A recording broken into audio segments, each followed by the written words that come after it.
Hi there. I'm going to talk a little bit about my book, Stand Up and Live, and explain why I've written it and who it's for. And you can make a decision about whether it's for you. My book is a self-help book, and it's about what I call the 9 steps to ethical power. Steps that are key if you want to live a fulfilled life. It is my contention that many of us, if not most of us, living in our daily life, at work, at home, with our families, with our bosses, even in our social clubs and societies that we might be members of elsewhere, our families that we lived with when we were young, all of these areas, we have a lot of balls to juggle. And it is very, very easy to become disempowered across one or more of those areas. I know from my work hundreds of people from personal experience who feel one way or another disempowered, disengaged, and disillusioned with their life. It's like it's on a treadmill, and the decisions about what people do are not made by themselves, they're made by other people. Ever been in the situation where you feel like you're not in control of your day? Where you don't know where you're going to get a bit of time to do what you really want to do? Where you're spending your time in meetings with people that you don't want to be with? Where you feel that the bigger things that you could be doing, you just can't get the time or the resources to do them? They're indications about the level of power you hold in your life.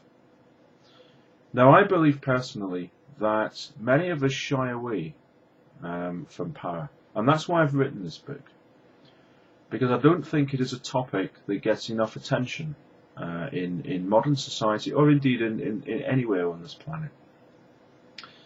And I think there are a number of reasons for that. The first reason is that we associate power increasingly with abuse and corruption and people taking advantage of each other. You know, the stories of the banking crisis, apocryphal stories about senior bankers taking big decisions that have had catastrophic consequences for many people in the West. Examples of, in Britain, the MP's expenses scandal and everything that went with that. Examples in wider society. We hear about children being abused. We hear about people in care homes being abused. So it's not surprising then that when we hear this word power, we flinch in many ways, and many of us do walk away from it. And the trouble is, if we walk away from it in our personal life, then we're running a very big risk about what might happen as a result. Another reason we walk away is very simply that we have been programmed not to assert ourselves and to say what we really want out of life. The old phrase, I want, don't get. Remember that one as a child? It's amazing.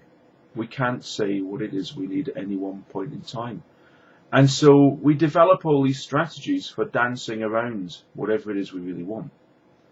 Doing favours for other people so we might get what we want. And we expect other people to guess what it is we need at any point in time.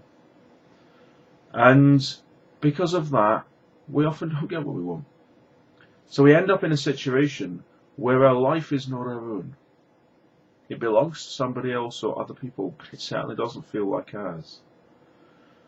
And I think we're here to live a real life and have real experiences, and to engage and develop our passions, and to be who we want to be. And so I've written this book to appeal to people like that, perhaps someone like you, to start to believe that you have the right to be powerful.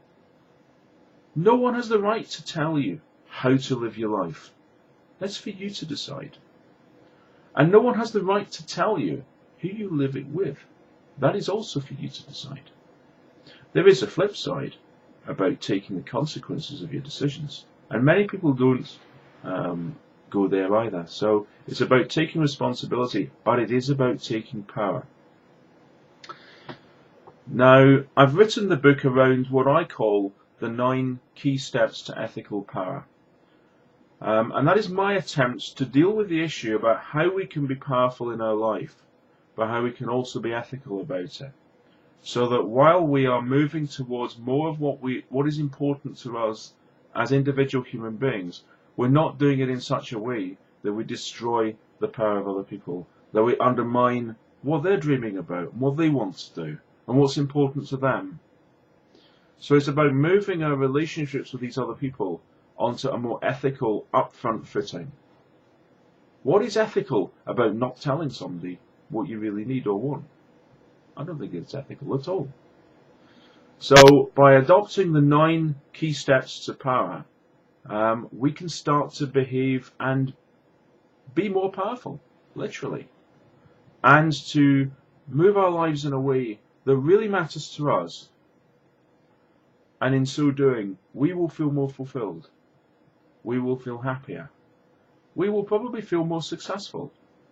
But the one thing we will definitely feel is that we are living our own life and not living the life that's been prescribed by somebody else for us. Because that's what we're here to do. We're here to achieve the things that are important to us. So, the 9 steps will help you to get there. And I recommend it. It's made a big difference to me. And I spent a long time feeling quite disempowered about my life in a number of areas. And it works for me. If it can work for me, it will work for anybody. So, your choice. You're empowered. Do you want to go for it?